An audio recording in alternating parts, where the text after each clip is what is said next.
আসসালামু আলাইকুম বন্ধুরা, সবাইকে ঝটপট ফিনিকের নতুন আরো একটি ব্লগে স্বাগতম। তো আজকে আমরা রান্না করব পুডিং।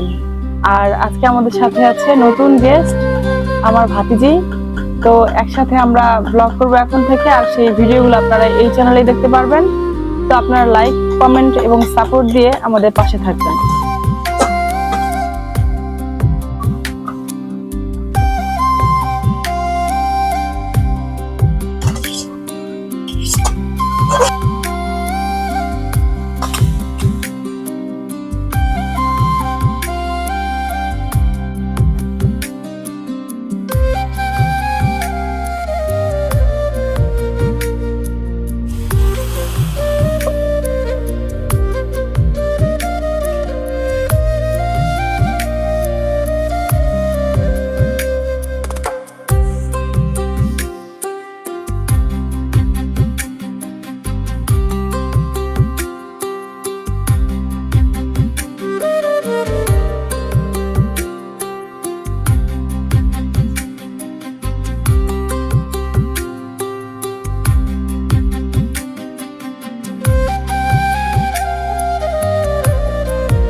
এটা কি করে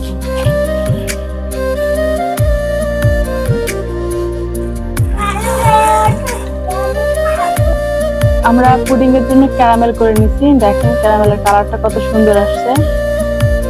তো এখন আমরা ডিম লিকুইড করে নিব। এখন আমরা ডিমটা ফাটাই নেব।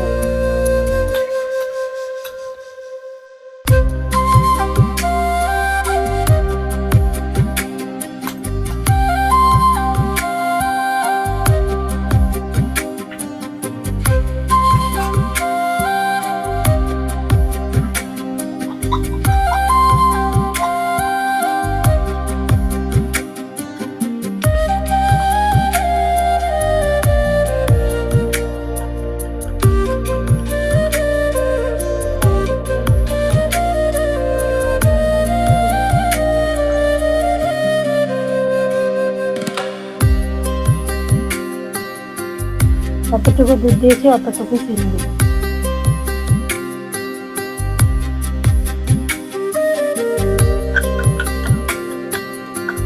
প্যাটার্নটা যত ভালো হবে পুডিংটা তত ভালো হবে এবং সুস্বাদু হবে।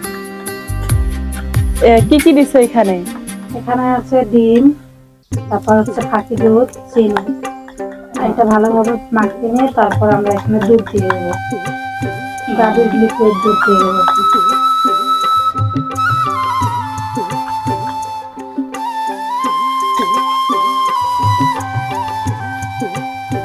আমরা এখন এই সব উপকরণের সঙ্গে দুধটা মিশিয়ে দেবো। এখানে আমরা দুধ দিয়ে দিচ্ছি, এখন আবারও সবকিছু ভালো করে ফাটিয়ে নেব।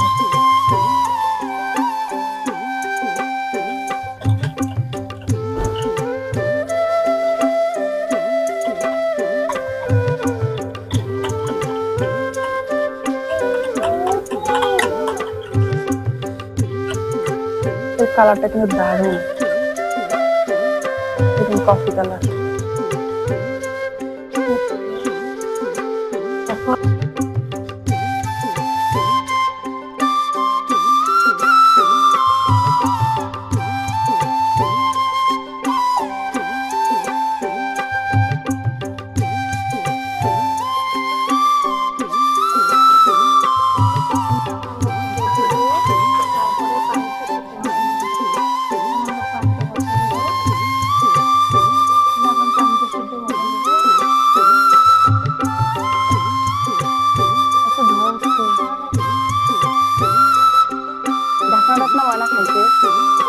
পানি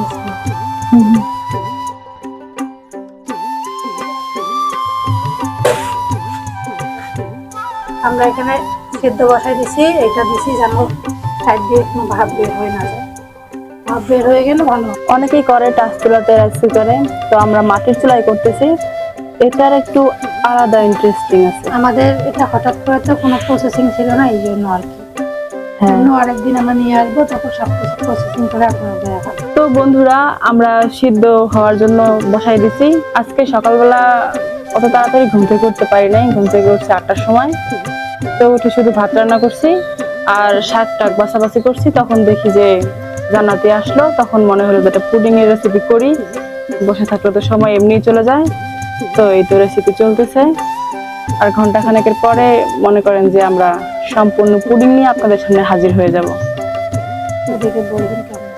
আপনারা দেখে বলবেন কেমন হয়েছে। আর আমি এর আগে জীবনে কোনোদিন পুডিং বানাই নাই, এটাই ফার্স্ট টাইম।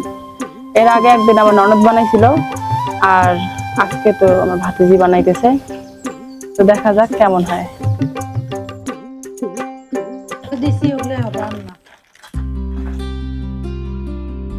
এবার আমরা দেখবো এটা কতটা হবে।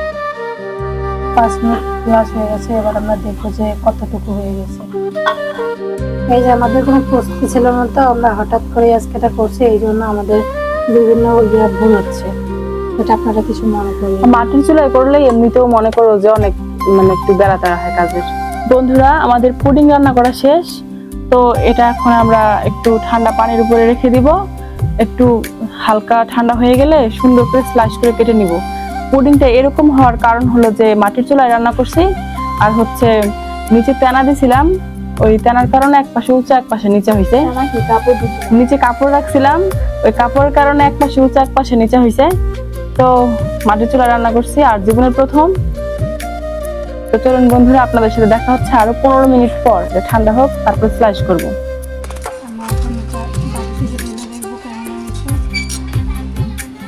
কতটুকু ভালো হয়েছে, তবে চেষ্টা করছি ভালো করার জন্য।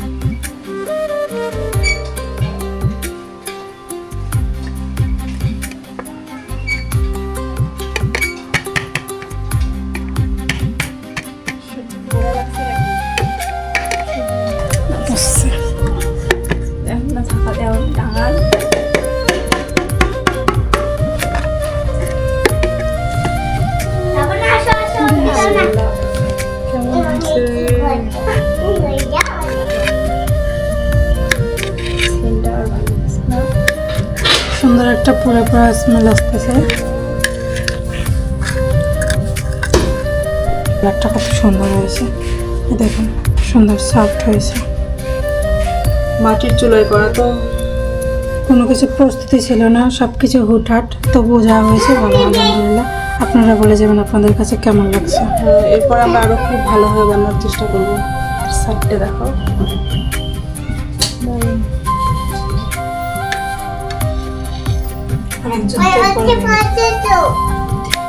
পুডিং রান্না শেষ, এখন খেয়ে দেখবো